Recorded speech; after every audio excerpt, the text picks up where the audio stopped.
जय हिंद दोस्तों, बहुत बहुत स्वागत है आप सभी का। देख सकते हैं मिल गया हिंदी का असली पेपर, यानी कि बिल्कुल हिंदी का जो बोर्ड में आने वाला वायरल पेपर है, बिल्कुल वायरल पेपर मिल गया। देख सकते हैं बिल्कुल ऐसा ही आएगा आपका पेपर, यानी कि बिल्कुल ऐसा ही आएगा। 100% बता रहा हूं, बिल्कुल वायरल पेपर है और ऐसा ही आपका बोर्ड में पेपर आएगा। और आज के इस वीडियो को जो स्टूडेंट एंड तक देख लेगा उसका 70 में 70 नंबर बिल्कुल पक्का हो जाएगा 2024 बोर्ड में। और इस वीडियो में यह भी बताएंगे कि हिंदी की कॉपी आपको कैसे लिखना है। देख सकते हैं आज के इस वीडियो में ये भी बताएंगे कि आपको हिंदी की कॉपी कैसे लिखना है, फुल सॉल्यूशन के साथ आपको बताएंगे सारी चीजें। ये वायरल पेपर को तैयार करके चले जाना, आपका 70 में 70 नंबर कोई नहीं रोकेगा, बिल्कुल 70 में 70 नंबर आएगा, क्योंकि काफी ज्यादा वायरल पेपर है और 801 डीबी कोड का ये वायरल पेपर है। 100% तैयार करके जाना। देख सकते हैं 2024 हिंदी पूर्णांक आपका 70 नंबर, समय आपका 3 घंटे 15 मिनट का रहेगा। आपके प्रोग्राम के 15 मिनट पर छात्री को प्रश्न पत्र पढ़ने के लिए दिए जाते हैं। तो चलिए बिना देर के स्टार्ट करते हैं, ठीक है ना। देखिए सबसे पहले इधर आएंगे तो इसमें आपका रहता है खंड अ, जिसमें आपके दिए जाते हैं वस्तुनिष्ठ प्रश्न, यानी कि बहुविकल्पीय प्रश्न। तो आइए एक एक करके सारे बहुविकल्पीय प्रश्नों को देखते हैं अच्छे तरीके से। सारी चीजें देखिएगा, अच्छे से आपको बताएंगे कैसे कॉपी लिखना है, कैसे सारी चीजों को मैनेज करना है, सब चीजें आज के स्टूडियो में बताएंगे। और इस वायरल पेपर को 100% तैयार करके जाना, क्योंकि इसलिए मोस्टली क्वेश्चन इससे फंसेंगे आपके बोर्ड एग्जाम में, ठीक है ना। चलिए यहाँ पर सबसे पहला आपका क्वेश्चन दे रहा है कि चिंतामणि के रचयिता कौन है। चिंतामणि के रचयिता जो है आचार्य रामचंद्र शुक्ल जी है, याद रखिएगा कौन, आचार्य रामचंद्र शुक्ल जी। उसके बाद अगला करे पंच परमेश्वर कहानी के लेखक है। पंच परमेश्वर कहानी के लेखक कौन है, प्रेमचंद्र जी है। कौन, प्रेमचंद्र जी है, मुंशी प्रेमचंद्र जिनको बोलते हैं, ठीक। उसके बाद अगला करे जयशंकर प्रसाद का नाटक नहीं है। कौन सा नाटक जयशंकर प्रसाद का नहीं है, लहरों का राजहंस जो है जयशंकर प्रसाद का नाटक नहीं है, ठीक है ना। चलिए अगला करे शेखर एक जीवनी उपन्यास के लेखक है। शेखर एक जीवनी उपन्यास के लेखक कौन है, धर्मवीर भारतीय जी है। कौन, धर्मवीर भारतीय। उसके बाद अगला करे अपनी खबर आत्मकथा के मतलब कि रचयिता कौन है, तो जो है पांडे बेचन शर्मा उग्र की ये रचना है अपनी खबर आत्मकथा, ठीक है ना। चलिए अगला करे कि भूषण किस युग के कवि है। भूषण किस युग के कवि है बताइएगा। भूषण जो है रीतिकाल के कवि है। ललित लाराम के रचनाकार है मतीराम जी है। कौन, मतीराम है, ठीक है ना। चलिए यशोधरा किसकी रचना है, यशोधरा किसकी रचना है, मैथिली शरण गुप्त जी की।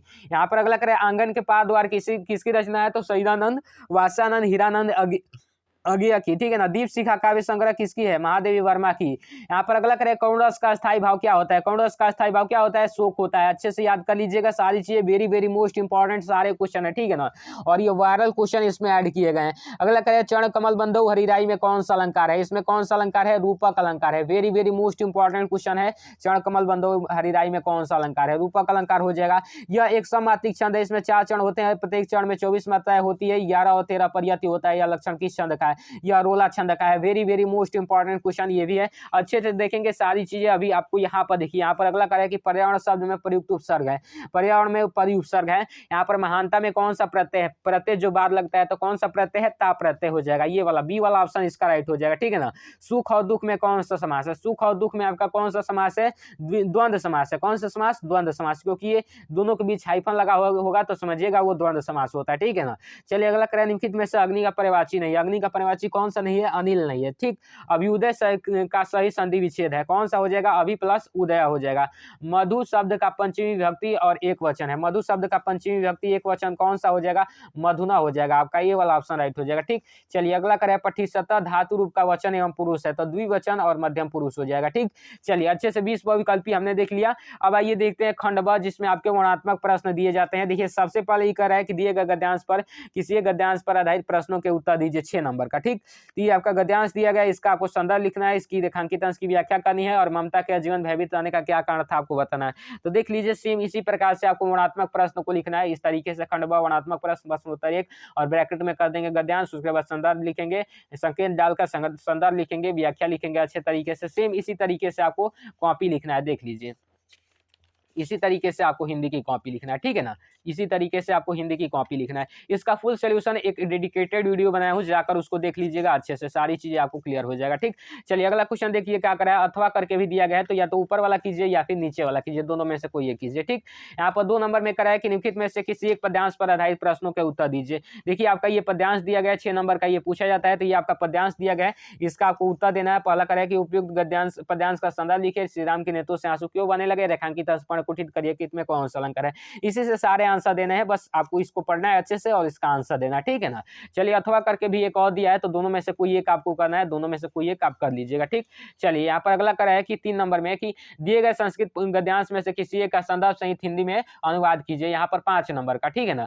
ये नगरी भारतीय संस्कृत संस्कृत भाषा केंद्र ऑस्ट्रेलिया स्थित एवं संस्कृत में संस्कृत सरस्वती, यानी कि जो है वाराणसी पाठ से लिया गया है, इसका आपको संदर्भ लिख देना और हिंदी में अच्छे से एकदम अच्छे से अनुवाद कर देना है, आपका 5 नंबर फिक्स हो जाएगा। और महत्वपूर्ण गद्यांश और महत्वपूर्ण पद्यांश पर मैं डेडिकेटेड वीडियो बना दिया हूँ। देखिए गद्यांश में आप मित्रता, ममता और भारतीय संस्कृति तैयार कर लीजिएगा, और पद्यांश में सूरदास, तुलसीदास, सुमित बिहारी लाल और रसखान 4 को तैयार कर लीजिएगा, आपका गद्यांश और पद्यांश खत्म हो जाएगा। और संस्कृत गद्यांश के लिए केवल आप वाराणसी अच्छे से तैयार कर लीजिए, उसके बाद वीरा वीरेण पूजते तैयार कर लीजिएगा, आपका 5 नंबर ये भी फिक्स हो जाएगा, ठीक है ना। चलिए उसके बाद यहाँ पर आपका संस्कृत पद्यांश आता है। संस्कृत पद्यांश में यहाँ पर संदर्भ सहित हिंदी में अनुवाद करना है 5 नंबर का। 2 श्लोक दिए गए हैं, दोनों में से कोई एक करना है। तो 3 श्लोक 4 श्लोक मैं बताया हूँ एक वीडियो में, जाकर देख लीजिएगा, जहाँ पर है हिंदी में 70 में 70 की तैयारी, उसमें 4 श्लोक बताया हूँ, केवल 4 तैयार करके जाना, 5 नंबर आपका फिक्स हो जाएगा, ठीक। उसके बाद आपका खंड काव्य आता है, जो आपके जिले में लगता हो उसी को किया जाता है। जो भी आपके जिले में ये खंड काव्य लगता हो उसी को आप सॉल्व कीजिएगा। देख सकते हैं बहुत सारे खंड काव्य है, जो आपके जिला में लगता हो उसी को आप अच्छे से सॉल्व कीजिएगा, उसी को अच्छे से लिख दीजिएगा, ठीक है ना। मेरे जिले में कौन खंड काव्य लगता है, आपके जिले में जो लगता हो उसी को यहाँ पर आंसर नंबर लिखकर हल कर दीजिएगा, ठीक, लिख दीजिएगा यहाँ पर। चलिए अगला क्वेश्चन देखिए क्या कर रहा है कि दिए गए लेखों में से किसी एक का जीवन परिचय लिखते हुए उनकी एक प्रमुख रचना का उल्लेख कीजिए, 5 नंबर का, ठीक। यहाँ पर आचार्य रामचंद्र शुक्ल का, या फिर डॉक्टर भगवत शरण उपाध्याय का, या फिर जयशंकर प्रसाद का, ठीक। तीनों में से किसी एक का लिखना है। तो तीनों बहुत ज्यादा इंपॉर्टेंट है, 2024 बोर्ड देने वाले हो तो तीनों को तैयार कर लेना।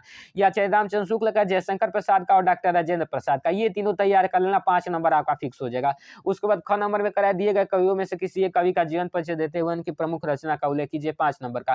तो गोस्वामी तुलसीदास का तैयार कर लो, उसके बाद सूरदास का तैयार कर लो, उसके बाद महादेवी वर्मा का तैयार कर लो। तीनों तैयार कर लो, तीनों में से एक जरूर रहेगा और एक ही का करना होता है। तीनों में से कोई एक कर दोगे, आपका 3 नंबर मतलब 5 नंबर बिल्कुल फिक्स हो जाएगा, ठीक। उसके बाद अगला कराया कि मतलब 7 नंबर की अपनी पाठ्य पुस्तक में से कंठस्थ किया कोई श्लोक लिखिए जो इस प्रश्न पत्र में न आया हो, 2 नंबर का। तो कोई भी एक श्लोक लिख दीजिए जो इसमें न आया हो पेपर में, ठीक, अच्छे से लिख देना। उसके बाद अगला कराया दिए गए निम्नलिखित में से किन्हीं 2 प्रश्नों के उत्तर दीजिए, 4 नंबर का। लेकिन 2024 में अब ये केवल 2 नंबर का रहेगा, और यहाँ से 2 नंबर कटे हैं। यहाँ पर देखिए ये 4 क्वेश्चन दिए गए, आपको भी 4 दिए जाएंगे, चारों में से कोई 2 करना होगा और 2 नंबर का रहेगा, ठीक। 2024 में 2 नंबर का। देखिए यहाँ पर 2 नंबर यहाँ पर माइनस हुआ है, और निबंध पहले 9 नंबर का आता था, अब 7 नंबर का दिया गया है। 2 नंबर पीछे वाला और 2 नंबर ये 4 नंबर माइनस कर दिए गए हैं। 4 नंबर के लिए पत्र लेखन ऐड किया गया है। पत्र लेखन कैसे लिखना है मतलब इस टॉपिक पर डेडिकेटेड वीडियो है, अच्छे से टिक के साथ बता दिया हूँ कि चाहे कोई से भी पत्र लेखन आ जाएगा आप उसको लिख ले जाओगे। और निबंध की भी फुल वीडियो बना दिया हूँ अच्छे से कि कौन कौन से 3 निबंध बताया हूँ, केवल 3 ही को तैयार करना है, आपका 7 नंबर बिल्कुल फिक्स हो जाएगा। टैलेंट स्टडी चैनल पर निबंध की बहुत सारी वीडियो है, वो मेरा ही चैनल है, जाकर सब्सक्राइब कर लीजिएगा, ठीक है ना। उस पर बहुत सारी निबंध की अच्छी अच्छी वीडियो प्रोवाइड कर दिया हूँ, तो जाकर वहां से देख लीजिएगा। उसके बाद यहाँ पर देखिए निबंध कौन से इंपॉर्टेंट है, देश प्रेम, आतंकवाद की समस्या और समाधान, प्रदूषण और मानव जीवन, और आजादी का अमृत महोत्सव। प्रदूषण और मानव जीवन, आतंकवाद की समस्या और समाधान, और जनसंख्या वृद्धि, 3 ही निबंध तैयार कर लो, आपका 7 नंबर बिल्कुल फिक्स हो जाएगा। तो आज के वीडियो में आपको अच्छे से पूरा वायरल पेपर दिखा दिया। वीडियो कैसी लगी कमेंट में जो बताइएगा। मैं मिलता हूं आपको इसके नेक्स्ट वीडियो में, तब तक के लिए जय हिंद, वंदे मातरम।